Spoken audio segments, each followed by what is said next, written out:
What would I do if I lost it all again? Confidence was everything. And she always would say, like, look good, feel good, do good. Because one thing I want to be, like, remembered by, and I want to make it clear, it had nothing to do with what I thought people were going to think of me or what a guy was going to think of me. Like, it had nothing to do with that. It reconnected me with the identity that was so closely tied to me as a young child and brought me right back. Hey everyone, what is going on? Today I have a very special guest, someone that I am so excited to speak to and have you guys listen to her story. She's actually a good friend, someone who I almost didn't work with. Almost didn't work with. And we'll get into it, but we have a very talented, a very curious, a very... It's like, how much do I hype her up? We have Mya Valvasori with us. That's how you pronounce your last name? That is how you pronounce it. I did a pretty good job. Yeah. Pretty good. Thank you. Mya, welcome to the show. Thank you so much for having me, Justin. For people that don't know you, it's probably like most, like how... What? For people who don't know you, how do you describe yourself to people? How I would describe myself to people would be... Oh my God, that's a pretty loaded question. I am a 21-year-old entrepreneur with a lot of big ideas and a lot of curiosity. I like that you use that word. I'm very curious. And yeah, I'm just kind of going with the flow of things right now. But, yeah, I feel like that's how I describe myself right now. You know what's funny? Before we actually jumped into this, we were just at a cafe, and it's funny how like we present ourselves in like different settings. She walked in and she just started yapping. Boom, life story, no prompt needed, immediate right to it. But that's the one thing, and she mentioned that she has very big ideas. We're gonna really lean into that. But first, let's jump into what you're doing right now. Like, who is Mya? I would love to give a little bit of that. So right now I am a full-time university student. So I go to Wilfrid Laurier University. I'm majoring in communications. I also run my own business called Angelina Extensions. I also work at Vienna Estates Winery. We do weddings, event planning, also their social media. I volunteer with 2 organizations. So the first being JA Achievements. So it's basically a youth business organization. So I go into schools and talk to students about entrepreneurship, financial literacy, starting your own business. And then the other I volunteer with SASC Waterloo. So it's basically a sexual assault support center of Waterloo. So I'm on the 24-hour helpline. So survivors call in and I basically help them with that. And I also am part of the Italian club at Laurier. So kind of filled my plate with a bunch of things. And I have 4 cats, so. You have 4 cats? Well, I have 1 cat, but my family has 3 cats. I always like to throw that in there because that's also a huge part of my passion. I love your identity. Cats. I like to throw that as part of the mix. So, and I'm also try to have a little bit of a social life in there sometimes too when I can. I want to lean into, we'll first start with entrepreneurship and how we actually connected. Yes. You know what? I actually don't think I have the full story as to how we connected. I don't think so either. Do you want to tell me, how did we meet? How did we meet? So we actually met through my cousin Rihanna, who also is an entrepreneur, someone I very much look up to. Yeah, her and I are very alike in that sort of way. So she very much was on the same kind of sort of path that I was in, went to, school, but was, not so fulfilled and was really trying to outsource into different things that she was interested into. And like myself, she was kind of had her foot in everything, was trying a bunch of different things. And me being her little cousin was kind of tagging along. Like she was doing a lot of social media, digital marketing, that sort of thing, and needed models for things. So I would go on like her calls with her, shoots with her, that sort of thing. So I kind of helped out in that sort of way. And it was a really great way for me to kind of be exposed to that sort of industry and that sort of like life and that sort of job. And so eventually when I was starting my own thing, I knew that I wanted to lean into that sort of, photography, videography, that sort of thing. And essentially I reached out to her of like who she knew and who she trusted, and That was you. Shout out, Rihanna. Literally, shout out. So that's how we got connected. It all started with a very, very formal email. Yeah. You know, it's crazy. Very young, and it's the way you present yourself is very professional. Thank you. I appreciate that. And yeah, because there's a lot of, I would make the argument, there's a lot of kids nowadays, not that you're a kid, but like there's a lot of young people out there that don't understand what it's like to actually write emails or like reach out to people. I'm also one of them. I've gotten bad. Like in the beginning, I used to be like that. Whenever I emailed people, it was very proper. Yeah. Hey, whomever, I don't even know how to structure my emails. But anyways, she structured her email so professionally. Thank you. And that's kind of what turned me off, to be honest. I was like, why is she talking to me like this? Oh my God. Actually, I've never heard that before. Let me find it. Yeah, we need to bring it email. up. Oh God. No, this one's actually funny. This is quite funny.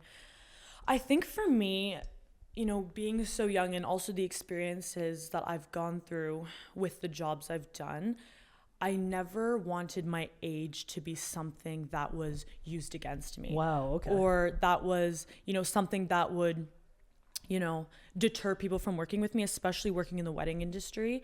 A lot of the women I were working with, the coordinators, the planners, were, you know, multiple years older than me. I also grew up with like 2 older sisters, so I always had kind of been in that more like mature setting. But again, through like my job with like the wedding industry, I was always working with women who are older. So I always wanted to be presented in that sort of light, in that professional way. And I never wanted my age to be something that would get in the way with that. So I think I wanted to always go that extra step to display my professionalism. And it shows, because this is how the email is written. The header is inquiry about videographer for Angelina Extensions. Okay. Hi, Justin. I hope this email finds you well. My name is Mya, and I am in the early stages of building my hair extension business. As I prepare for my official launch, I want to start creating social media content that reflects my brand's vision and connects with my future clients. You sounded like, I mean, that alone was very well written. Shout out communications. No, yeah, that is true. That's true. Yeah. Did you use chat? I really did it. I mean, who knows what I did a few months ago, but I want to say I didn't use chat. Anyway, she talked about her ideas, which is the... we have time. If people are going to watch this, we have time. We have a lot of time. So she then goes, I have a few video ideas I would love to discuss with you. And you know what? This whole portion of this video will get into like that. Yeah. Like this was a great start to Angelina Extensions. Like you actually had, for those who don't mind, you have a very good head on your shoulders. Like you know what you want. You know how to execute it. You have all these big ideas. But you are also someone that recognizes that you can't do it alone. Thank you so much. I really and appreciate that. Knowing that these were the ideas, an introductory video, a personal introduction where I share my story. It's so crazy because meant to be. Come on. It was meant to be, because what's funny was this was back in January. Yeah. Man, we've only known each other since January. I feel like it's been years though. This guy's an old man, he tells me so. Oh, we'll bring that up after. That's so funny. But January, she goes, she wants to make a personal introduction where I share my story, my passion for hair extensions and what makes Angelina Extensions so unique. Your process video, so a behind the scenes look at me applying extensions to showcase the technique and results. Yeah. And showcase video, a group video featuring several clients with different hair textures, styled to highlight their extensions in a cohesive studio style setting. The reason why I stray away from working with a lot of newer businesses is because they typically have these are great ideas, but they don't understand the extent of which, like how much work goes into it. Right. But I feel like you instantly knew that it was going to be a lot of work, and it was months. We actually spent months talking about like how we wanted to really execute on this. Even before we get into that, I totally underestimated you. And I got to stop doing that. Like you truly are like, I love the honesty. Yeah, no, you're a force to be reckoned with. And I'm so like, I'm grateful and I'm very appreciative that like you understood that, hey, it is going to take X amount to like actually get this done, and you didn't like bargain, which was like a green flag for me. I was like, man, like, okay, she's willing to put in the work. She wasn't looking for a discount. She was looking for something that worked. Actually, I don't want to put words in your mouth. Is that true?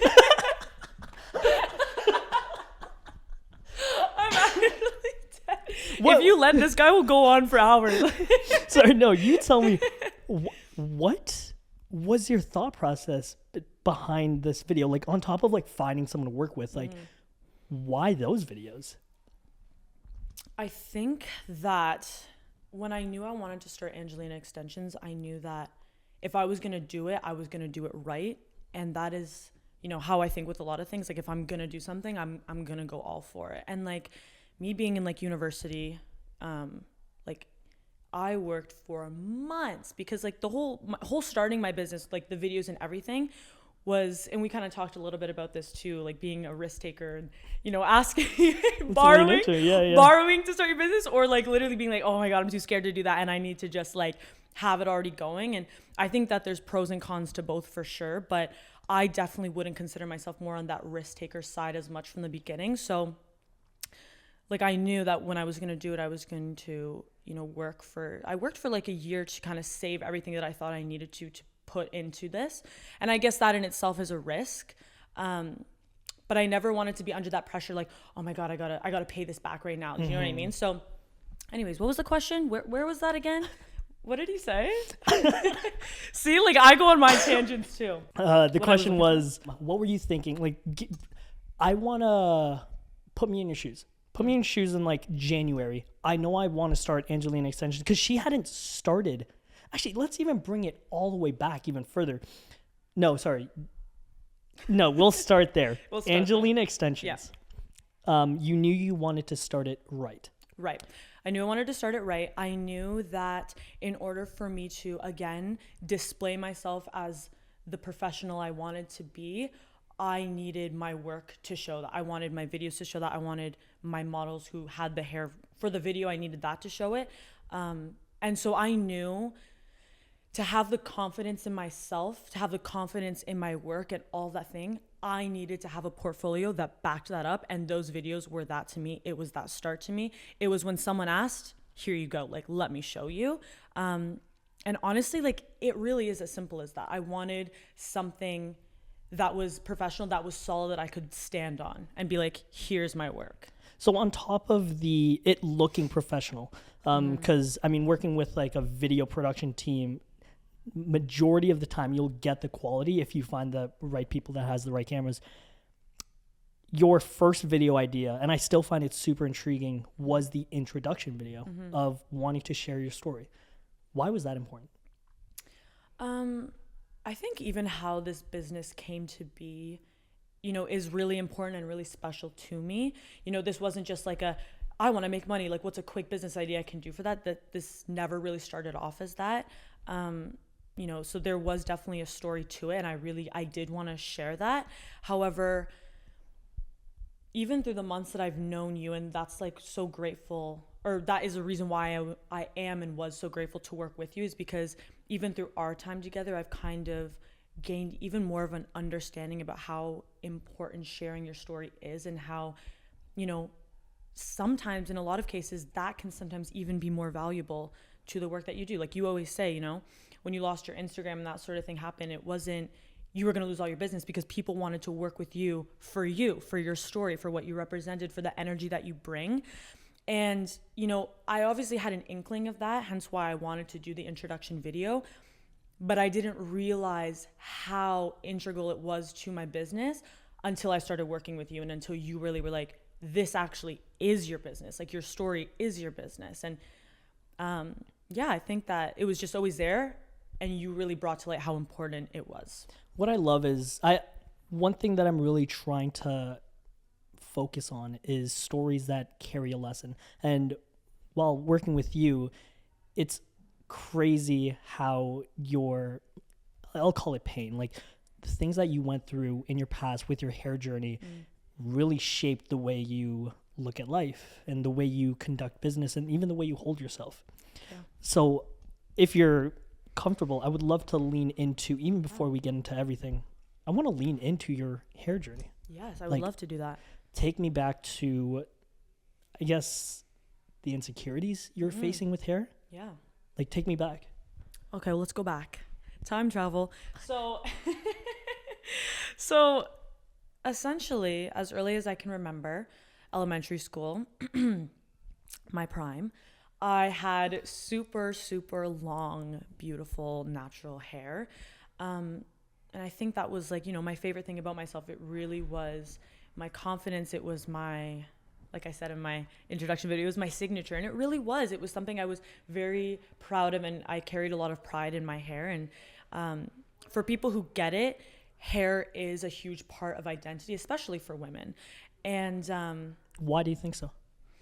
That's a really good question. I think that hair is very connected to yourself, to how you view yourself, to your confidence. And confidence is everything. It truly is everything. When you feel good about yourself, my stepmom always said growing up, and it's something that I truly have taken with me through life. I used to be a competitive singer as well. And so when I was younger, and it's true, his confidence was everything. And she always would say, like, look good, feel good, do good. And that is something that has truly traveled with me throughout my whole life. Because when you like what you see in the mirror, you feel good about yourself. And that manifests into how you present yourself, how you speak to others, to yourself, and how you show up in your life. What the reason for that is, I don't know. I don't know if I'll ever know why it's that important, but it is. I think you have to like what you're seeing in the mirror. Hair. Now, are you religious? No, I'm not religious. So, but do you know about Islam? So I'm Christian. I just want to put that out there. Yeah. But in Islam, the reason why women wear hijabs is to hide their beauty. And don't fact check me. This is what I understand. Beauty is meant for the man. Like, it's meant for her partner. And she doesn't need to, like, showcase that to the world. That's why they wear hijabs. But I'm like, to what you're saying about, like, hair being confidence and beauty, like, that is true. Like, hair, even in religion, is so sacred, especially for women. Like, why don't 100%. men have to cover their hairs? Because it doesn't, I mean, I love my hair. I don't ever want it to go away. If I went bald, oh my God. But you can see the impact that hair takes on the world when it comes to religion, or even like in your own life. But sorry, bringing it back to your prime and how you felt about your hair. Then what happened? Yeah, just quickly, I'd love to like touch on what you just said, because I think that, the conversation about hair and beauty needs to be decentered from men. And the conversation is less about that and more about how you feel about yourself. And that's truly, what this is, and what I want to make sure that is clear about what I stand for, is that it's never about what someone else thinks about you or whatever someone else judges you, whether they think it's beautiful or not beautiful. It's about how you feel about it. And that's where this started from. That's my main important objective. And I want that to be clear, because I think that is the most important thing. It's not about what other people think about you. There's people who come in, many of my clients who come in, and some of the hair choices they choose, or whether is it something I would do, sometimes not, but it's something that they want for them because they love it. It makes them feel good. And I think that's the most important part. So yeah, just want to clear that up. But anyways, yeah, what was the question again? Going into you called your younger self's hair the prime.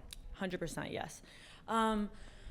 So I was naturally born with like lighter brown hair, whatever. And from a pretty young age, my mom started highlighting it. So that was kind of always something that I kind of started doing, whatever. And it was great. I love that. By the time I got to high school, I went through that phase where I really wanted to be blonde. I wanted to experiment more with color. Can I ask why? Yeah.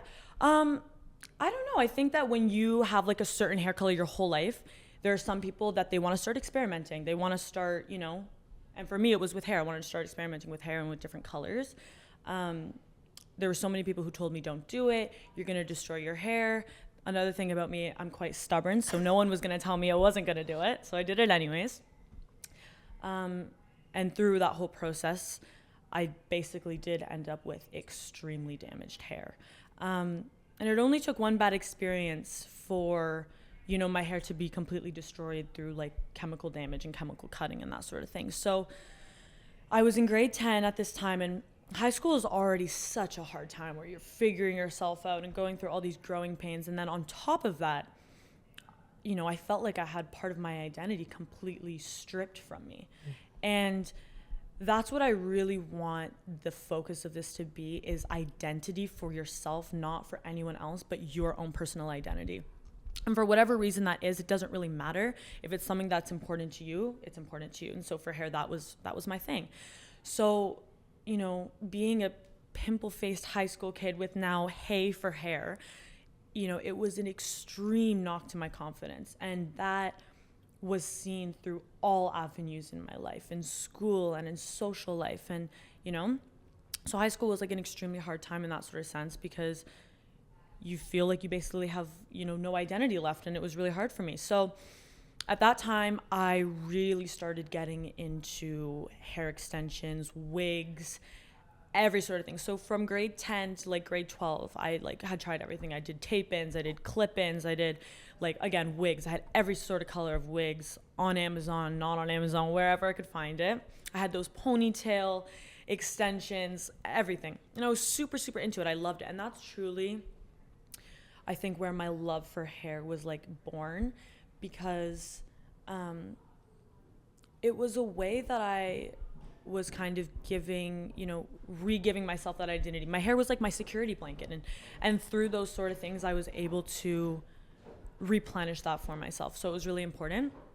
By the time I got to university, so I finally had left high school, which was such a relief. I wanted to get out of there by the time I was done. I was working full-time through university. I worked all throughout high school and I worked all throughout university. So essentially I was in university, still had this problem, but had all this like kind of disposable income because I was like working whatever. And so I was looking more into of a permanent kind of solution to this. I knew I loved hair extensions, but I wanted to find something that was A, permanent, and B, was going to be non-damaging. I already didn't have a lot of hair to begin with because of all the processing that I've went through, that I really couldn't risk going to something that was going to further damage my hair. And if you know hair extensions, there's a lot of different types of extensions. There's a lot of different methods, and there's a lot of different risks that you can take depending on the method you go with. So through some education, I ended up finding nano extensions. And Can you take me to the first time you got those extensions put in? yes, I always love talking about this, because this moment of when I first got them in is the moment I feel every time a new client comes in, and I'm just as excited as if I'm getting them in for the first time. So it is a huge moment, and I'd love to talk more about that. So Actually, tell me, I want to prompt you in with, because I want to know how you were feeling prior to, like, what was your hair situation like? Mm-hmm. What color was it? Like, how did you feel going into it? Mm-hmm. So before I had them done, I had extremely short, damaged, thin hair, okay? And if you have that, you know that there's no movement, there's no life to it, it's brittle, it's dead, that sort of thing, which again affects every part. I didn't feel pretty going out, I didn't feel nice going to school, and again, that leads to confidence, and confidence leads to, it's all connected. That leads to how you show up and how you present yourself and how you talk, and it was showing up in school presentations and getting to know people, right? And I also, like, when I first went to university, I went, like, a lot of my friends, like, went with people that they knew or went to school with people that they, you know, were acquainted with. I knew no one going to university. So that was, like, another huge hurdle I had to go through. And not having that confidence was, again, like, it was a huge issue. So it was affecting all parts of my life. And I knew that I wanted to, find, I guess, like, a solution or find something that would help me in that sort of way. And so I was doing research essentially through like hair extensions and educating myself. And that is essentially when I found Jody. Shout out Jody McDonald. Shout out Jody. Shout out Jody. Jody is the one who first did my nano hair extensions, and it was a life-changing moment for me. And it's funny because a lot of the clients I have who come in sometimes, whether it'll be family members or a spouse or someone, they'll be like, well, why do you need that? Or like, why is that so important? Or it's just hair. Why are you spending money on that? And truly what I say to those people is, you cannot possibly understand how life-changing it can be until you're in that position yourself. And that truly is the word I use, life-changing, because it is life-changing, especially when you're looking at, you know, I'm talking about more of a cosmetic type impact that it's had for me. But if you look at clients who have had medical hair loss, you think it's life-changing for me, like you should see the type of impact that it has on these women. And it's truly something beautiful. So anyways, for that moment, I remember going in and I was so excited. I couldn't possibly wait. I was literally counting down the hours until my appointment. Went in, got them installed. Can you show me how short your hair was walking in? Yeah. My hair was probably, I want to say, like probably here. Okay. And dead, thin and dead, brittle. Couldn't even put it in a ponytail. My ponytails were like this. My hair was completely straight. I'll never forget, she spun me around in that chair and I looked in the mirror and my life literally had completely changed. And again, I really want to stress the fact, because one thing I want to be like remembered by, and I want to make it clear, it had nothing to do with what I thought people were going to think of me, or what a guy was going to think of me, or any, yeah, literally, like it had nothing to do with that. It reconnected me with the identity that was so closely tied to me as a young child, and brought me right back to that. Because as a child, there are certain things that as you grow, you like about yourself, that gains that confidence. You learn that confidence, and you hopefully continue to grow in that as you get into adulthood. And that can determine again how you show up in your life. But that's the thing, is that it had nothing to do with external sources. It reconnected me with my identity inside, and that was that moment that confidence came flooding back. People like to hang around me, people like my energy, people like to talk to me. And that has to do with that confidence that is brought through for something that is part of my identity. And that truly is what it comes about. That confidence, and that, like, again, people liking me, people want to talk to me, people want to work with me, are just the bonuses of having that confidence, having that identity that I so strongly makes me all of those amazing things that people want to work with. So those are just the bonuses. That's not the goal. The goal is to have that confidence, to have that identity. And I just really want to stress that, because, you should be doing things for the right reasons, not for someone else. And that's, I think, what's important about that. And if you'd ask again, and I go back to clients with medical hair loss, because the main thing is getting reconnected within themselves, and almost saying, like, for someone else, it's like not an insult, but it's kind of like, what? Like, no, this is a me thing. And that's all it's ever been for me, and what it is for a lot of people. So I think that's like what's most important, is reconnecting with yourself in that sort of way. And that can look different for a lot of people. Some people, like, it doesn't have to be like a cosmetic thing or a physical thing. It can be going outside and painting, reconnecting with hobbies you like, gives you back that confidence, right? So again, it can look different for a lot of people, but that's truly what that moment was for me. And that's why it was so life-changing, if that makes any sense. That was like mic drop. No, like, oh my God, thank you. I'm on a journey of myself of trying to figure out what a good story is. And ways to do that is by just listening to other people's stories. And there's this guy named Evan Carmichael. He talks about, in one of his books, purpose comes from pain. And I respect you, and I can appreciate the work that you do 100 times more, just really diving into this is my first time, by the way, hearing all of that. And I feel like something that we as people need to do is be more vulnerable and tell these stories, because there's always lessons attached to it. The one thing that I like, the one message I love about this whole thing is just confidence. And what does it mean to be confident? It's funny because Alex Hormozi, you know Alex Hormozi? No, I don't. Oh, I got to put you on. God, I'm like... He has this quote that I absolutely love about confidence. And it's, confidence isn't, like, you don't gain confidence by shouting positive affirmations in front of a mirror. Mm-hmm. You get it by having undeniable proof that you are who you say you are. And you look at your prime self from when you were younger, and you looked at yourself in the mirror, and you realize, man, I love my hair. And then it kind of just, you kind of tied your, and this is, I'm going to challenge you a little bit in a bit. I love a good challenge. You tied your self-worth and your identity to your hair, because that's what made you a confident individual. And when it disappeared, it kind of went away. And I would make the argument, you're right. When you gained that confidence back, you became a person that wanted to show up, and what allows you to be you so people can want to be around you.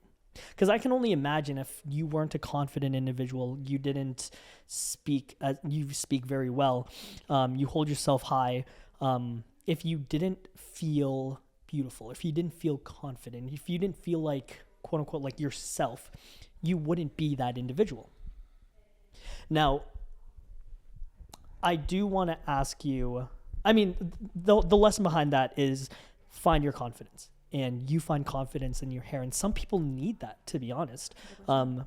We all kind of need that North Star. It's like, what are we chasing for? What are we after? But for you, what I'm kind of getting is when you feel confident and your hair is what gives you that confidence, you are a better person. If your hair was taken away from you, what then? Yeah, no, 100%. I think, that was something that happened to me. And, if it were something that were to happen again, yeah, the idea is that you want to handle things differently. And like you want to, when life, because you know better than anything, life can throw stuff at you. And what would I do if I lost it all again? I think, now as I've grown, and that's the goal, as you grow, you want to source your confidence through different things. When I was in high school, a lot of the things I got confidence was my hair. And that's totally fair. There's nothing wrong with wanting to feel good or feel beautiful, I think now as a 21-year-old versus Mya at 17 years old, there's different things that I source my confidence through. And that has only happened through experience, through growing, and through the way that my life has gone. Now I gain confidence through my business, the clients that I see every single day. So confidence, there's an abundance of things that I get confidence from now. But it had to start somewhere, and it started with your hair. 100%. So I would even make the argument that if you lost all your hair, you would do the exact same thing. Like if you didn't have hair to put extensions in, you would just wear a wig. 100%. And I think what people sometimes get misconstrued is it's like, oh, if you like lose it, you have to replace that for external validation or for some sort of external, reinforcement. And I would argue it's actually not about that, because it was never about that for me. It was never about, maybe it was an add-on. I feel beautiful. People think I'm beautiful. Okay, fine. But was that my motivation? The honest answer is no. It all started with myself looking in the mirror when I get up in the morning. Do you know what I mean? And that was tied to my internal self. So is your internal self tied to external things like hair? Maybe in a sense, but through my hair, being that confident version of myself, I have grown to be stronger. I've grown to be more confident. I've grown to talk to people and be the person I've always wanted to be. That if you take away my hair now that I've grown all this way, like, would I all of a sudden like lose all those things that I've just learned through that journey? Probably not. Do you know what I mean? Yes, it had to start somewhere. It had to start with the hair. But through that, I learned so much inside that if you just take away the hair, I still have my business. I still have these relationships with my clients. I still see and get to provide these beautiful transformations for women just like me. And that now, that if you take away the hair, okay, fine. Yeah, that's going to suck. But I still have all these other things that are giving me confidence, that are feeding my soul. So, and that's only going to happen through life. That's why you have to go through these, ups and downs, because you're going to gain other things that even if you lose some stuff along the way, you're going to have all this stuff though too. You know what I mean? That was so hard. That was so good. I'm trying to contain myself. I'm going to make Justin start crying soon. No, that was so good, because you're right. You're right. At the very beginning, if all you had was confidence, you have to kind of just hold on to that. Like, do what you can. And if the hair was the thing, good. It's helping you stay confident. But now that you've built yourself, you went through life, you went through this journey, people are now seeing you as a confident individual. Yes, we'll thank it for your hair. But like you said, if your hair went away, to me, you would still be that beautiful, hardworking, like big ideas type of person. Nothing will take that away from you. 100%. But that person wouldn't be there if you didn't start with like finding the confidence in your hair. And what I love is you're now, what we've talked about is you are now on this journey. Actually, I continue to try to put words in your mouth, but we've talked about it. We have. Because what I love is how you care so much about making women feel more confident. Thank you. And that's kind of like the journey that you're on right now. Yeah. Which is very like selfless. Thank you. So let's, I don't even know where, we can take this 100 different directions, but let's lean into now the business. Yes. Because now we understand why. Like we understand where, you're still so young too. I know. You started this business when? Angelina Extensions. No, 21. 21. Like you're not. Yeah, 21. You're a year into business. What is your North Star right now? Like, I mean, I guess we could go into this, but I might want to take it back a bit. What is Angelina Extensions? Angelina Extensions, well, at its core, Angelina Extensions is a business, okay? But Angelina Extensions is essentially, oh my God, these like loaded questions. It's just a hair extension business. I know, literally. I'm like, it's just a business. Angelina Extensions is essentially, yes, it is a business, but it is where confidence is grown. It's where confidence is talked about. It's where, you know, confidence is reinstalled or, you know, introduced, or it's brought back, or it's, you know, it can be really whatever it is. It can be a place that you come to just, you know, chat. But, you know, it really is at its core. Like trying to think the most deep answer. Because I'm like, what is it? Like, it's a hair extension business, but I think the story behind it brings so much more to it. And 100%. Like the people that are part of it, because to be honest, Angelina Extensions isn't just me. It's me and it's all my clients that I have, the people that come and go and, you know, walk in this building and chat with me and are, you know, look at my Instagram, like that sort of thing, or part of my website. Like this whole community is like Angelina Extensions. And, you know, there wouldn't be Angelina Extensions without this community and without the women that make it possible. So, you know, it's hard to say that Angelina Extensions is my business. It's a community, honestly, of women who come together and support each other and make each other feel better and talk about sometimes our traumas or what we've went through, our losses, and how we can bring that back. And I know that's why it brings so much joy to me, is because a lot of the jobs I've worked before, you know, never brought me so much fulfillment.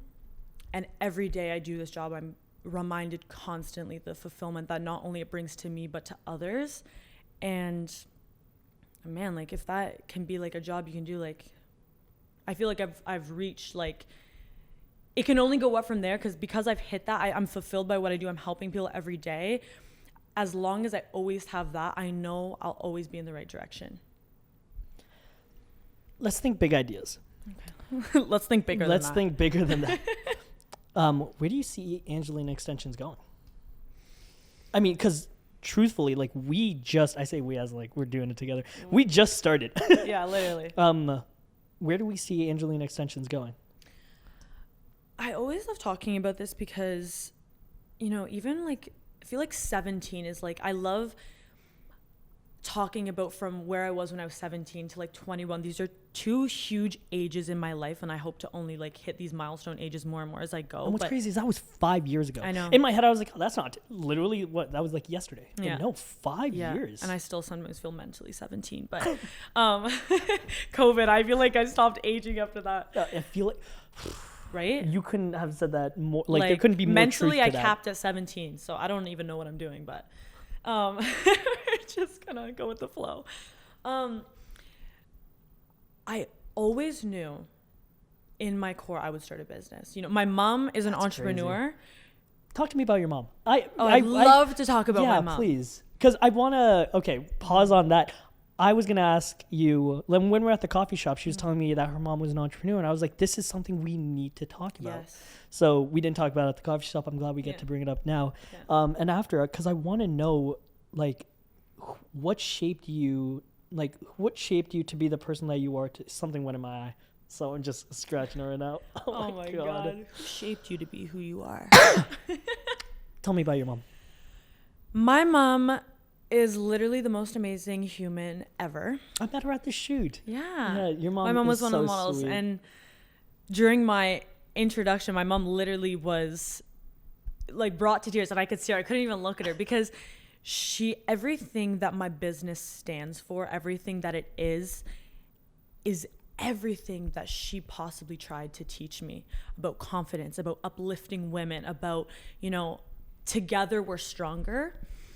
And I just, like, she truly has instilled in me that so much. And the fact that I've been able to bring this business to life and incorporates that vision that she's always tried to teach me and my 3 other sisters, is just like literally the most beautiful thing ever. So my mom's a hustler. My mom is an entrepreneur. She basically has raised us 4 kids. She worked while doing that and then went back to school at 40 to become a nurse. Wow. She's actually writing a book right now. Get out. She constantly has business ideas, like every day. This is where I get it from. She is literally like a force to be reckoned with. That is what I would say to her. And the amount of people that I've heard, even from a little kid, like, you can't do it, or this is stupid, and it doesn't matter. It in one ear, out the other, and nothing has ever stopped her. When I was younger, she had a very successful business called Eat Italian Gluten Free, which she did alongside my nana. So my mom has celiac disease, and so she basically started this business of like gluten-free frozen foods. And this was years ago, like in 2008, when it wasn't that big yet. So she was getting really big. She was on The Dragon's Den. She was on breakfast television. She is just a go-getter, and that's truly is where I get it from.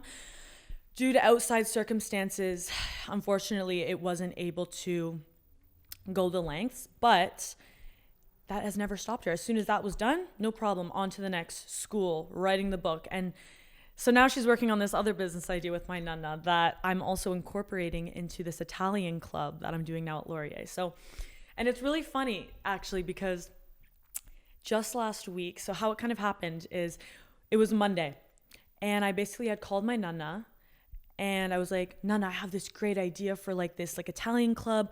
Why don't we bring you in and get you to teach, you know, have a homemade like pasta making class taught by a real Italian nonna.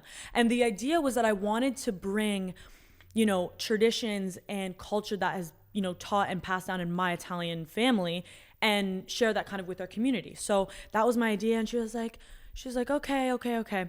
So then later that day, I was like, hey, I got to call because my nana's a bit shy. So she wasn't fully on board. It's like, hey, I got to call my mom and get her to convince my nana.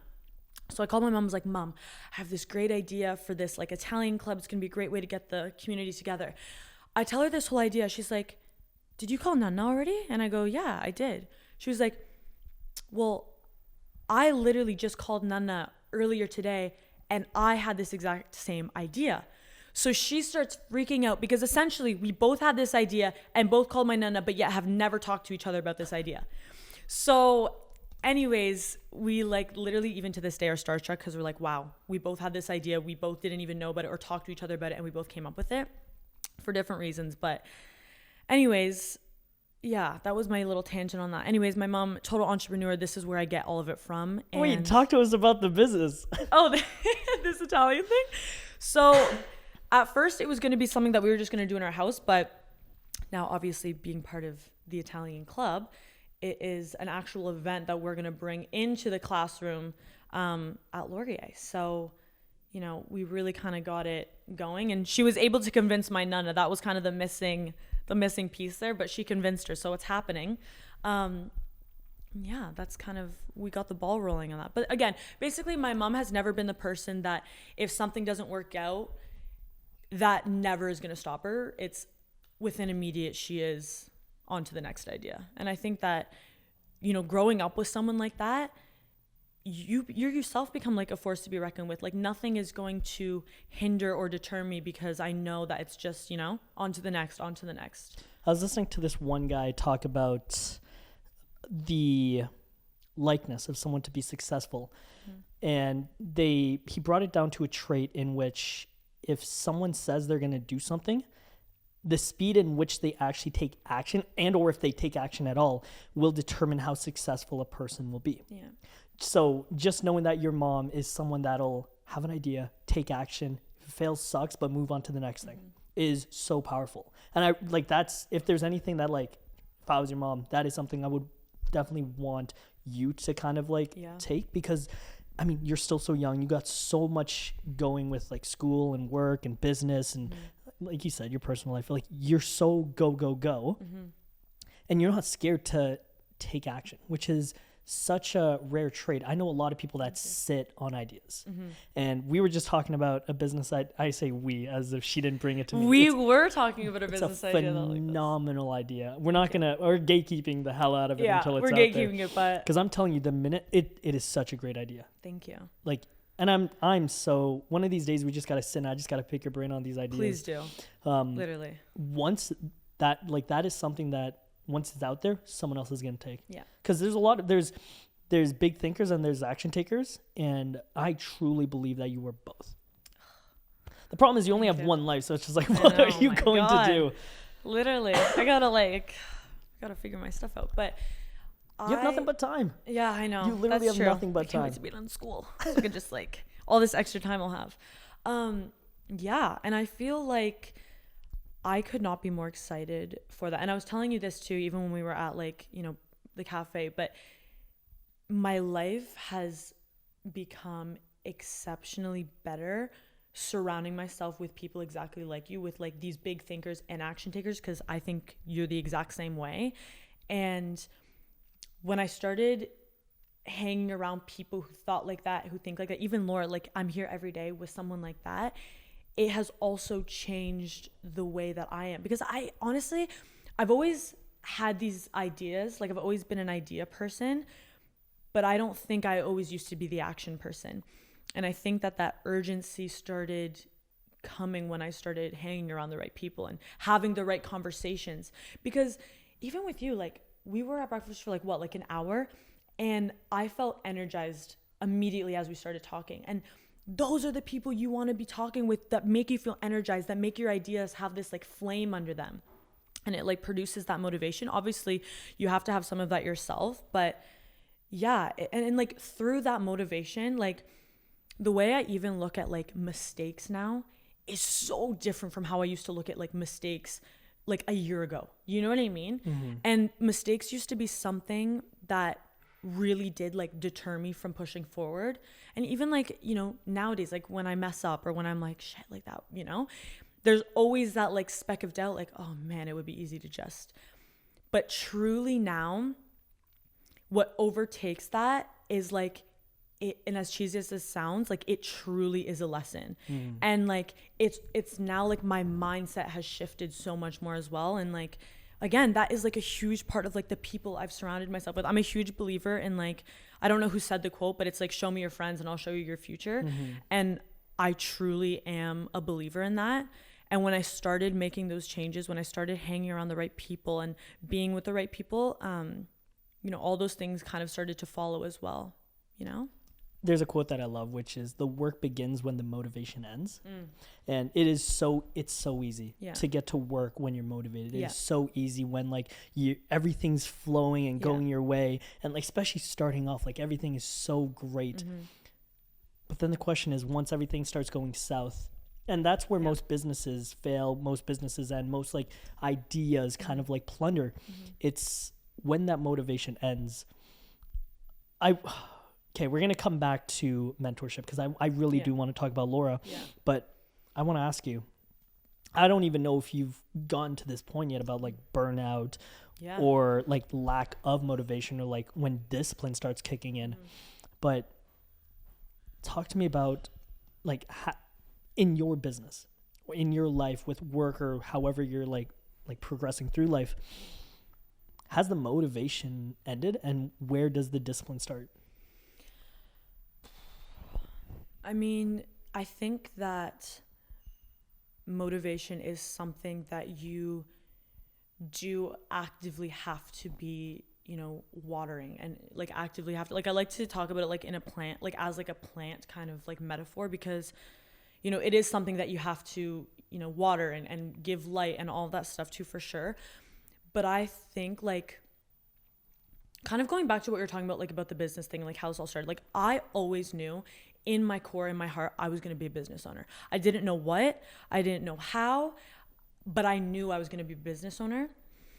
And ever since starting my business, that feeling has only multiplied. That, like, not only do I know I'm going to be a business owner, but I know that I'm going to be the owner of like multiple businesses. And again, I don't know how, I don't know what, I don't know when, but I know it. And that feeling is so strong that it really does motivate me and push me in what I do. I mean, there's also the fact of I love what I do. I love women. I love, supporting women, creating confidence for women. That, that also helps. Liking what you do, feeling fulfilled by what you do. I think also you have to have passion in it as well for you to be motivated about it. I think that's why so many people say, like, if you're going into something strictly for money, you're going to have a way harder time doing it, because it's just going to feel like work. For what I do, it doesn't feel like work. You know what I mean? I mean, don't get me wrong. It's hard. It's hard. It's really hard.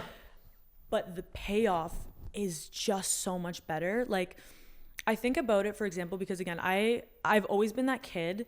Like, I did a million different things. I did, like, Still do. Yeah, literally still do. And I think I've accepted that about myself. I'm always going to be someone who's doing a million different things. Like, growing up, like, I did gymnastics and dance and soccer and boxing and singing. Like, I did it for like a little bit, then I moved to something else. And even like growing up, like, I've worked a million different jobs. I've been a bus driver. I've been an ice cream person. I've done social media. I've done like junior wedding coordinating. I've done like, literally I've done so many different jobs. It's crazy. Like, the list goes on. That I like having my foot in a lot of different things. I like being exposed to a lot of different things. But where I was going with that is a lot of the different jobs I've worked, after a day's work, the fulfillment of that versus after the fulfillment of a day's work of my business, like, that's what keeps pushing me to the next day. Because at the end of a really hard day, that feeling of like happiness and like, oh my God, is what pushes me to move on to the next day, because I want that again and again and again. And again, I'm fulfilled by it. I think that's another huge thing too. One of the things that I feel like you do profoundly well is take action. Oh, thank you. And this is kind of just something that I sort of lack. Not lack, it's just, remember how I was telling you, you can tell how successful someone can be by the speed in which they take action on whatever they say they're going to do. Just knowing that you've done all these things, just because like you probably thought about it, talked to your mom or dad or whatever, and said, okay, I want to do this thing, now I'm going to go do it. And even going into like university and like taking on all these jobs, and even Angelina Extensions, January 1st, you're just like, I want to do this idea, and we did it. Like, you are a action taker. What compels you to take action? What is something that like allows you to do this? Because there's a lot of people that have big ideas, that even have small ideas, and they don't take action. Like, what compels you to do that? That's a really good question. And it's really funny when you hear someone else describe you and talk about you and what they think about you, because if you were to ask me, and I feel like a little bit like you were saying, even when we were at the cafe and you're talking about yourself, is because would I describe myself as an action taker? Like, I don't know. Sometimes I have days where I'm like, I think I'm actually kind of lazy. Do you know what I mean? Like, what we were talking about, like that thing, like it's crazy to hear like someone else's perspective of you. And like, I don't know if this is like the right or wrong answer, whether to take, but sometimes what can push you to do stuff is like fear. And I think that, you know, sometimes that's not always the best answer, but sometimes like it is the real answer. Like when I never used to be that kid that got super involved in things. All throughout high school, I was really never part of a club. Even most of like my university life, I was never active. I was never busy. I was never, you know, any of those things. And that again was super tied to my self-esteem. And as I started getting older throughout university and started looking in the mirror, again, going back to this, yeah, I had all this long, beautiful hair.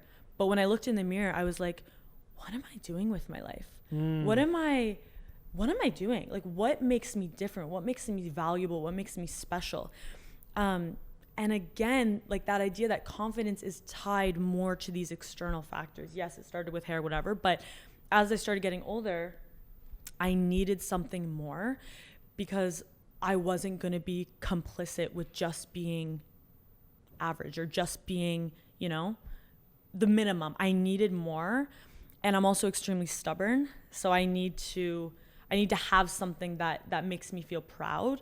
And really how it started, oh my God, this is like so cheesy when I say this, but really how it started was I went through a breakup, and essentially I was in a point in my life where I'm like, I need something that is going to give me value, that's going to like distract me or give me value, or something that's going to change my mindset from this. So really how it started is I started volunteering with these two organizations that I, you know, mentioned earlier. And it gave me something that I felt like was mine. It gave me something that I felt like gave me value, that I, you know, was contributing to something. And that feeling became addictive. I really liked that feeling of, you know, value. Like I felt like I had value somewhere. And so that's when I started, then I went away. I went on a backpacking trip. What? Yeah, I went to go? Bali, Indonesia by myself. How long? For a month. So. I want to lean into that. Know, there's so much to talk about. Another time, go on. Okay. Anyways, that feeling became super addictive, and I was like, man, if I'm getting this from giving my time and giving, you know, to this sort of volunteer thing, like imagine what I can do if I'm like all these ideas that I have in my head, like what if I started giving that energy to those ideas and started making something out of these ideas? So that's kind of where I was. That's where my mindset was. I also am very much a person. So essentially after this, when I started doing this, I liked having this feeling of setting a goal and then achieving this goal. So that also became addictive. And what I'm really proud of is I like to set things for myself. So by age 20, I knew I needed to go on a solo trip by myself. I was super scared. It was going to be super uncomfortable, but I had to do it. So by age 20, I did Bali. By age 21, I wanted to start my own business. I did that. By age 22, I want to buy my first car. And these goals that I've set for myself have fulfilled me in ways and have grown me as a person. Is that the right way to say that? Yeah. I think so. English is hard. Yeah, English is hard. But anyways, I started setting these goals for me, and I needed to hit these goals. I needed to hit these goals, and it became so addictive that when I started hitting these goals, and I started becoming busy, because then after I did volunteering, I was like, okay, I want to start the business. Then after I did that, I was like, okay, how can I get more involved in something else? And then it started building and building and building.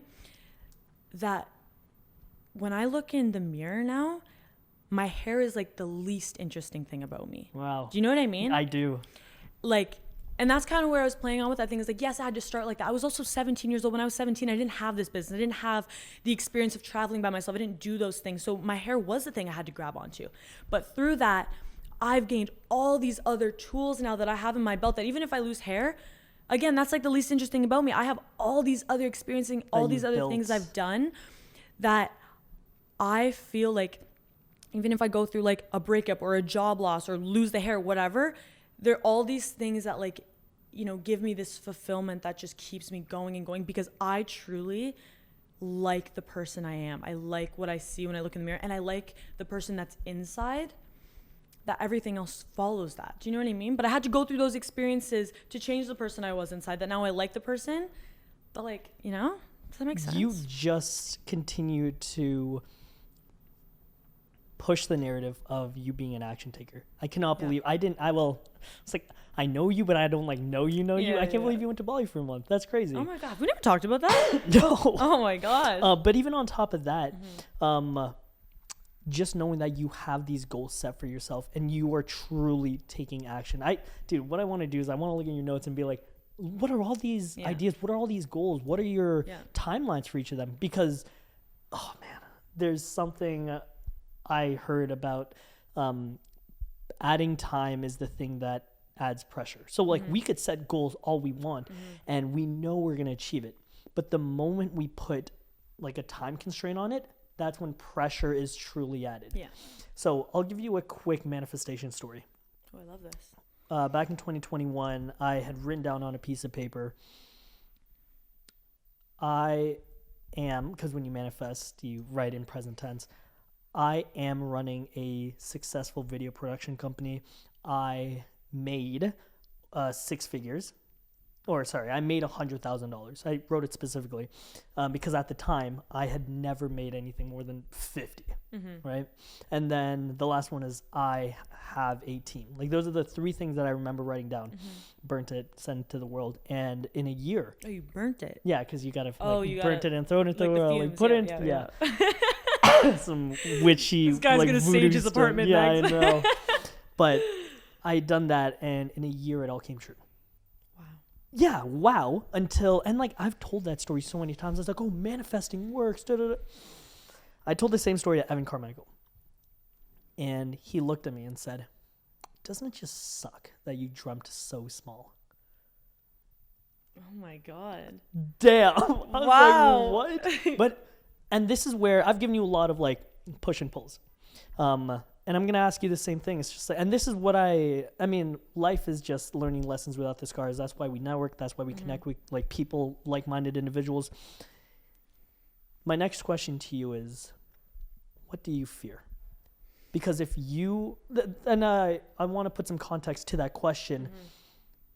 Do you look at the things you're doing in life and think you're dreaming too small? Like, what are you scared of?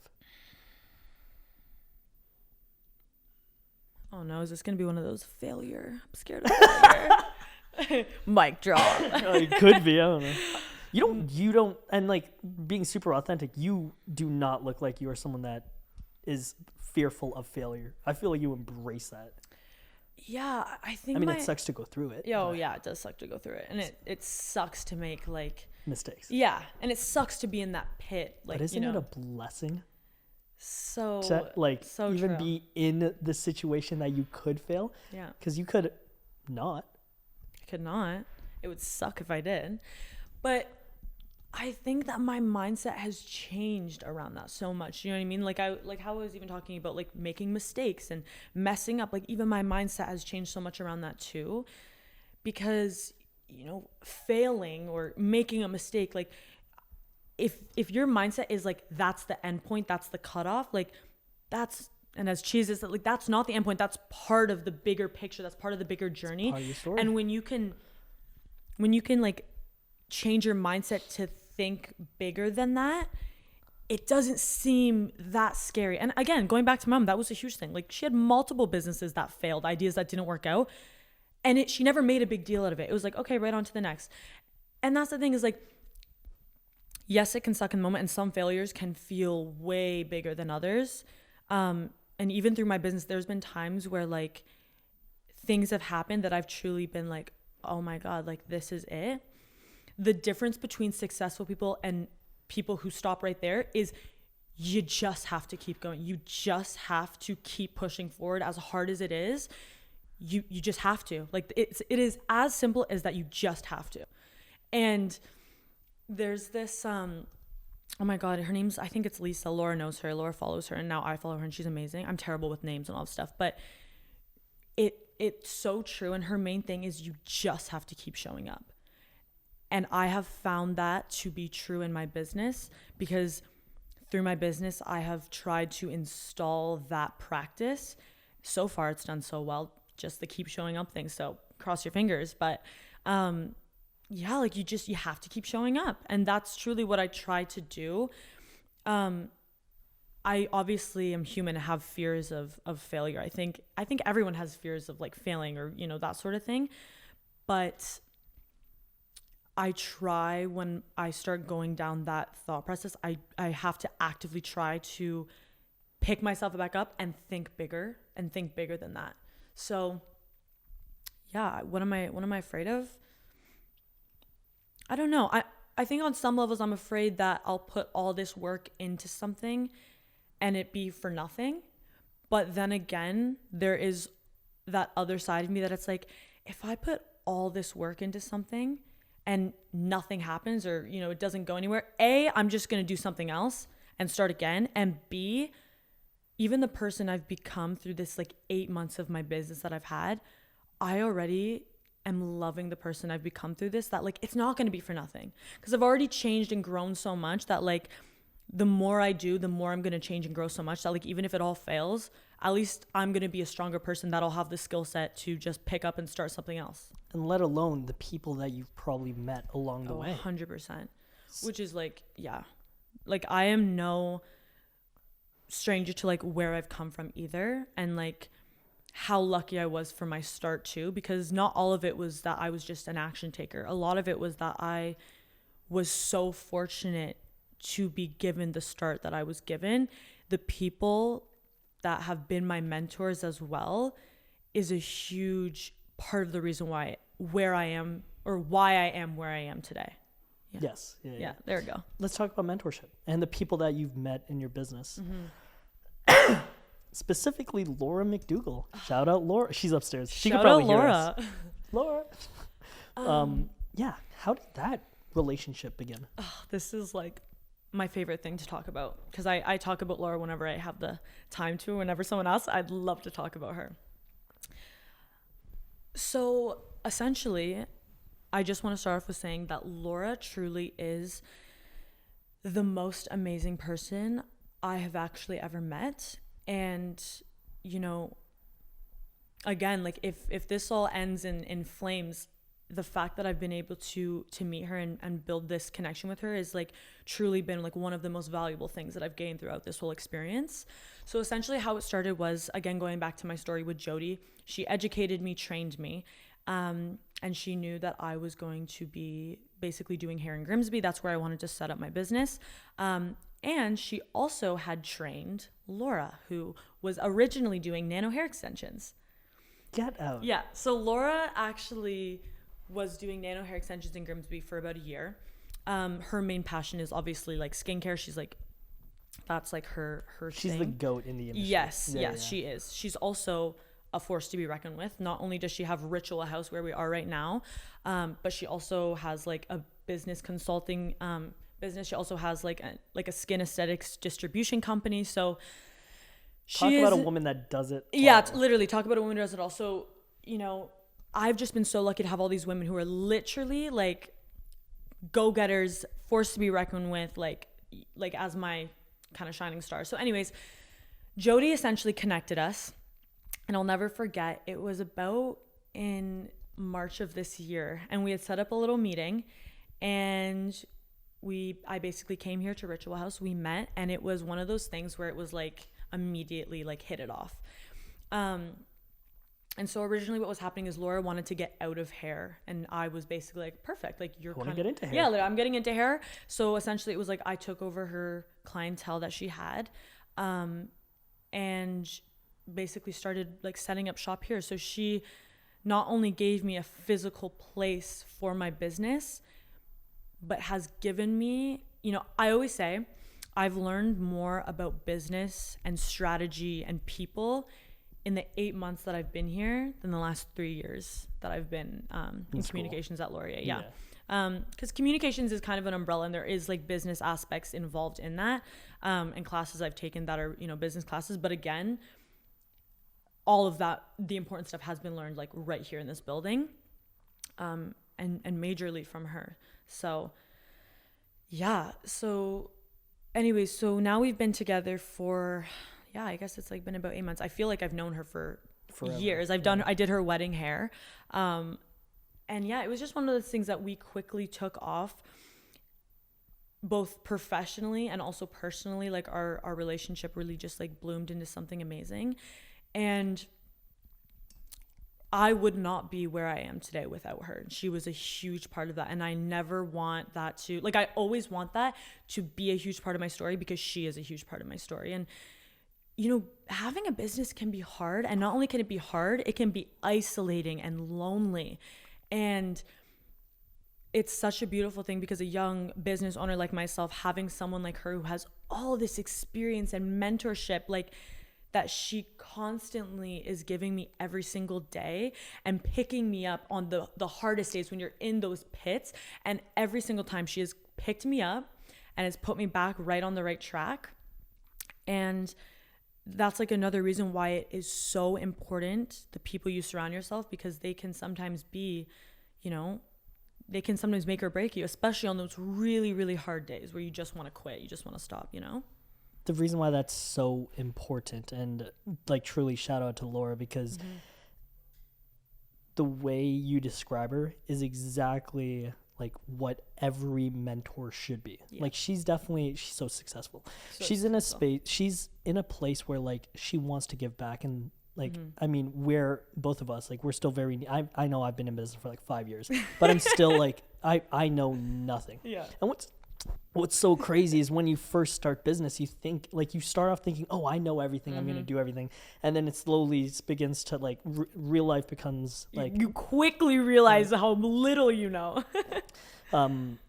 Sitting in the mud is crazy. Yeah. I was talking to Evan about it. So I don't know how open and vulnerable you are with like your mentor, like Laura or whomever. I'm the type of person that I have a hard time like going to reach out to people and letting people know. Is that Laura? Hi, Laura. Hi, Laura. No, I don't have a Halls. I will take it. It's in my sweater pocket. Do you want to come say hi to the vlog? Hi. Hello. Oh, kisses. We're talking about you. Kisses. Yeah. You're going to love this. This is my mentor episode. right here. Your hair is absolutely killing your hair. Lord Farquaad, please. I had sat down with Evan, and this was, I mean, it's already on YouTube. This was when I let my guys go. And I was going through it. I'm not going to lie. Like, my problem in my life and my business was solely me. Business is isolating. Business is lonely. But he had told me it's because we choose to be lonely. We'll wait till Laura walks by. Yeah. No, come. It's fine. Sorry. It may be a nuisance because I'm walking around. Her and I are supposed to connect after. I don't know if that's happening. Are you still planning on getting food? Are you still planning on getting food? No, I'm busy until 9 now. Oh my gosh. Yeah. This is the mentor in question. Who's actually, do you want to be on busy. camera or no? I just want you to pop in and say hi. We need a hello. We need to see the star. Please, we love. This is authentically Laura. Come, sit. Yeah, this is authentically Laura. Guys, this is the Laura we were talking about. Hi. My absolute favorite person ever. God. Hi, everyone. You guys are my favorite. You can tell how busy she is. I have handfuls of candy. This is Zita. This is the clinic dog. Yes. She's also a huge part of our success. Yeah. Yeah. She loves lips kisses, apparently. Oh, she'll be right in your mouth if you let her. Yeah. She will literally shelter in your What are you guys talking about? We're talking about you right now, actually. Really? Yeah. Well, 3 things to take away from business is that you'll always feel like you're failing. You'll always feel like you're not doing enough, but at the same time, you absolutely are. Everything I'm trying to say in this hour-long thing of me is exactly what she just said in 3 words. So that pretty much sums up our, like, that's exactly right. You're just constantly failing. But then you just have to pick yourself back up. Yeah, you have to keep It's the people that don't quit after failing so hard and then learning from it. Yeah. Laura makes me a harder worker. She never stops. And that is like fire underneath me to like, I can never stop. And then together we're just never stopping. I don't want to celebrate grind culture, but at the same time, I'm going to lie to you or not going to lie to you. Making business work is a grind. So you better be willing to cry in your car at 12 a.m. 100%. And we got to jump on a podcast. I want to hear that story. Yeah. I do it every week. Literally. This time I'm doing it. Yeah. It's weekly occurrence. That's Laura McDougall, everyone. That's lovely. You are so blessed to be able to like have that. She's amazing. 100%. For anyone who doesn't know her, and they don't, because I tell her all the time, she needs to like, I'm working on it. I know. Her and I are working together on like telling her story and like just being more out there and open. But back to Evan Carmichael. He basically, and he really checked me. I have a hard time of being vulnerable. I don't know if it's insecurities, not disappointing people. I've talked about it openly. I have a hard time. I have a hard time disappointing people. Oh my. Or wanting to, or like disappointing people.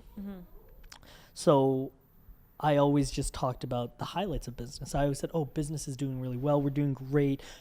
Business is growing, whatever. But rarely do I ever share like the downs of like having like needing to let my guys go because I literally couldn't afford them. Letting them go because of my own like ignorance. Like I don't know business in general, but I didn't know business as well as I thought I did. Money in, money out, that is business. And it's just a simple like concept that I couldn't get behind because I was so busy in the business. It was such a there was such a simple answer though that I got from Evan, and he was like, if you had just reached out, we could have figured it out together. I'm like, damn, that's so crazy. And what's even crazier is it is such a blessing that people still reach out to me, and then I could then be vulnerable. Because then I talked to this other guy named Brian, shout out Brian Fitch from Carbon Thread Agency. He had called me because I haven't spoken to him in a few weeks. Like he's a digital marketing agency down in the States that we partnered with a lot, and we haven't worked together in a little while, but he's like family. He's like a mentor. He's an inspiration that I look up to. He's someone that I want to be like. But my problem is I just don't reach out enough. And this is a good reminder to like actually reach out to him and see what's up. But sitting in the mud is hard, but it's easier when you're sitting in the mud with someone. Yeah. So true. And like, you know, there are a lot of things that have happened that I'm like, man, like if I didn't have Laura there, or if I didn't have, because it's so hard too, is like, it's so hard to understand what that mud can feel like and what the really low days of running a business is unless you're kind of doing it yourself. And that was a huge reason why Laura was so, you know, valuable to me, is because she, not only does she know what that's like, but she's been through it. She has 3 businesses. She goes through it all the time. And it's true. It's like sometimes just having someone like that can be like the difference between like a good and bad day, or like picking yourself back up. And it is, you know, it's really true. And like I think something that's super respectable about you as well is how reflective you are. And you know, a lot of people, especially like around our age too, like that is something that they lack, but I also think is such an important part to being able to continue to grow forward and to be better than you were yesterday, is having to really be honest with yourself about where you went wrong, or what your weaknesses are, or like, you know, what you know, did that maybe wasn't best. And I think that that's such a hard place to be, because you have to be vulnerable with yourself, and and it's uncomfortable. And when you like continue practicing being uncomfortable with yourself and being vulnerable with yourself about those things, it gets easier over time. And you look at it as less of like a, you know, like a huge obstacle. It just becomes part of the routine. Like, okay, like the reflective part of this process. Do you know what I mean? 2 things. One, it's like, you know, Eminem, 8 Mile. Have you watched the movie? Oh my God. All these references, and I'm looking like an idiot that I don't know any of them. Wait, 8 Mile? 8 Mile. Oh, wait, no, I thought we were talking about the Green Mile for a second. No, the movie. You've never seen 8 Mile? The song? The song. Are you talking about the movie where The the guy movie. walks through? No, that's the Green Mile when he's No. going to prison. Yeah, Yeah. 8 Mile Oh, is okay. Eminem. Basically, long story short, you don't have to know the movie to understand the reference, but he's doing a rap battle, and in most rap battles, it's like the opponent basically getting information about you and like dissing you. Yeah. Oh, I've seen videos of this. Yeah. So Eminem at the end, he basically goes up and he puts all of his flaws on the table, and it's like the perfect thing because once you put it all out there, then there's nothing else that anyone else can do or say that'll affect you. So for me, it's like, I love that you said I'm very reflective because the moment I realize, yes, I am the problem. Okay, the next rational step is to figure out what's the next best move. Whereas like I used to just sit and like, just dwell in it. Whereas now that I understand that I was a problem, okay, now we have to figure out how to move on from this. Do you know Simon Sinek? Oh my God. Just assume I don't know anyone. Simon Sinek said something beautifully, and I'm going to paraphrase it. Friendship is a beautiful thing, and but it sucks when you're going through something and you don't allow me to be a part of it. Because let's say you're sitting in the mud. If you don't tell me about it, you are basically denying me the privilege of sitting in the mud with you. Oh, I love that. Yeah, man, it was great because my buddy Dante had said the same thing to me. And I should learn to be more open and vulnerable with my like friends, peers, mentors, whomever, because if you're going through something alone, it's because you're choosing it. And I love that like you have someone like Laura to sit in the mud with you and like pull you out eventually. What has been one of the biggest lessons you've learned from Laura? That's such a good question. I feel like I'm constantly learning from Laura that to, bring it down to just one lesson from her is definitely hard. I think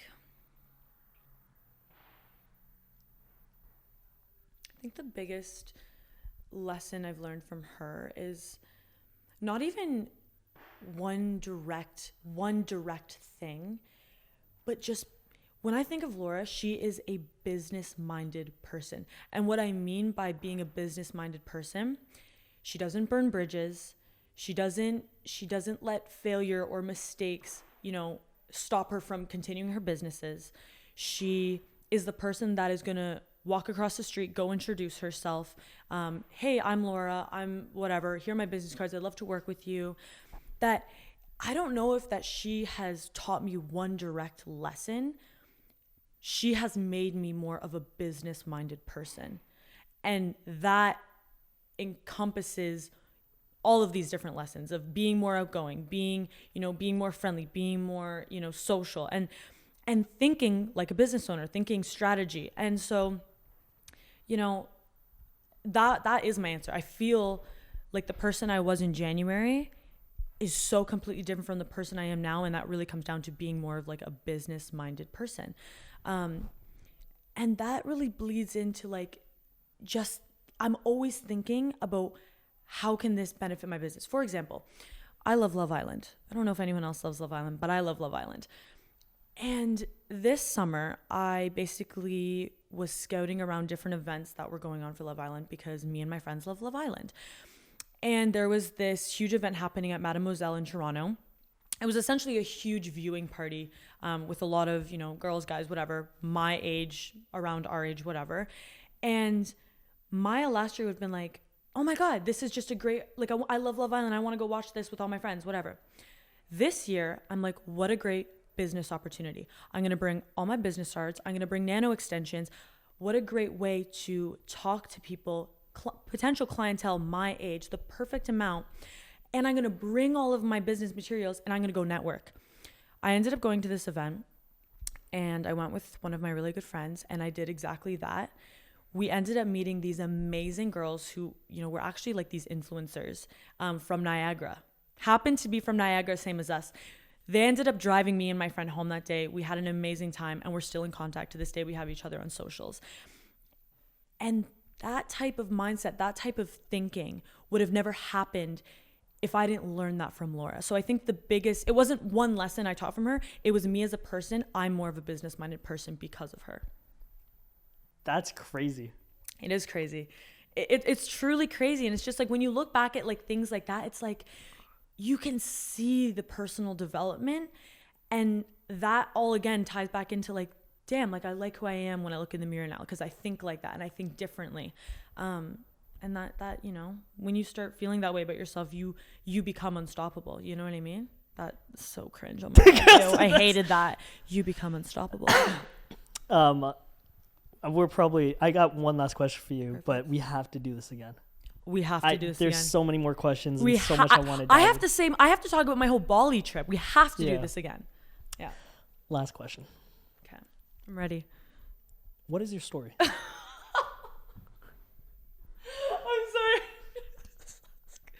Okay. What is my story? Oh my God, what have we been talking about for the last hour? What do you mean by that?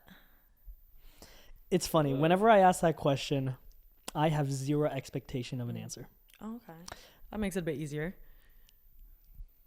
So, with that being said, what's the first thing that pops up in your mind? Like, when being asked, what is your story? Mm-hmm.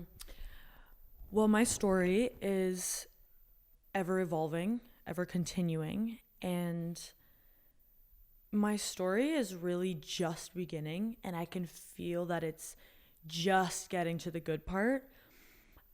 I don't have a set or solid plan for myself. I have goals for myself, and those goals that I hope to reach, I think are going to change as I, you know, grow and as I go through my story. And I think that my plan right now is to work towards these goals and hope to continue to grow both as a person and as a business owner. And I think my story is, again, just going to evolve through that, through reaching my goals and through working hard towards them. But what are your goals? My goals are to become not only a business owner, but an owner of multiple businesses. Well, you know, our talk about that, we'll get more into that, but that's one of my goals for sure. And another one of my goals is to continue on this self-development journey, because as much as this is a business journey, I am just loving the person I'm becoming. And that is my goal, is to continue becoming better and better and better. And that's going to happen through ups and downs. And I'm just so excited to see the person I am in the next year, in the next 5 years, in the next 10 years. I'm so excited to meet her and to see all that she's done, because I know 17-year-old Mya right now would be absolutely freaking out. I can't wait to meet that future version of myself and see how her story has changed from the story I have right now. I want you to imagine you're writing a book, or your life, your story is being written in a book. I would also make the argument that you're not even close to the best part. Your story has just begun, and you are the furthest thing away from the best part. I love that. That's so funny, because it could be, yeah, I agree with you. What is the last thing written in this book? You are the author of your own book. What is the last sentence? The last sentence of my book? Like I'm about to be in the ground story. And I'm just writing my last word? No, some stories some stories live on even after? No, some stories end not before. We're not talking about death. I'm just talking about because think about any movie. Not all movies end in death. They end with oh, do you know this saying? I gotta find it. You know what? I gotta search this up because I do not want to butcher it. Life moves. God, he's gonna give me another person I'm supposed to know, another quote or something. Ferris Bueller in Ferris Bueller's Day Off. You probably don't. I know if you. We're assuming I don't know anything. In the movie, the last line is, "Life moves pretty fast. If you don't stop and look around once in a while, you could miss it." Oh, I've heard this quote before. No, for sure. I just don't know names. I'm not a name person. So, taking that as inspiration, what is the last thing written in your story?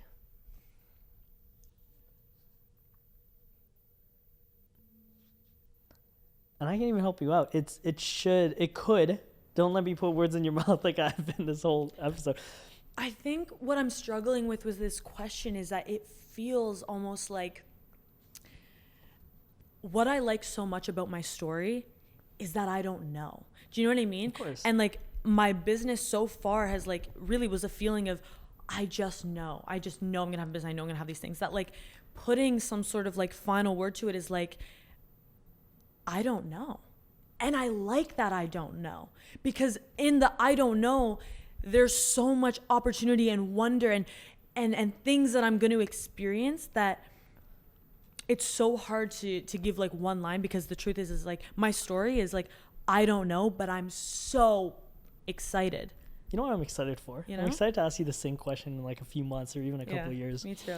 Because I'll give you an example. For the last, as of right now, if I was writing a book and in my story, You're definitely going to write a book. I can see it. imagine. Yeah. The last line the last line is, your story matters. Because I want to help people recognize that their story matters. Mm-hmm. So at the end of my story, I know that truly, like deep down, I'm going to reach the hearts of people and have them understand that their story matters. Mm-hmm. So I'm speaking to whomever, Mm-hmm. and as they're reading it, it's your story matters.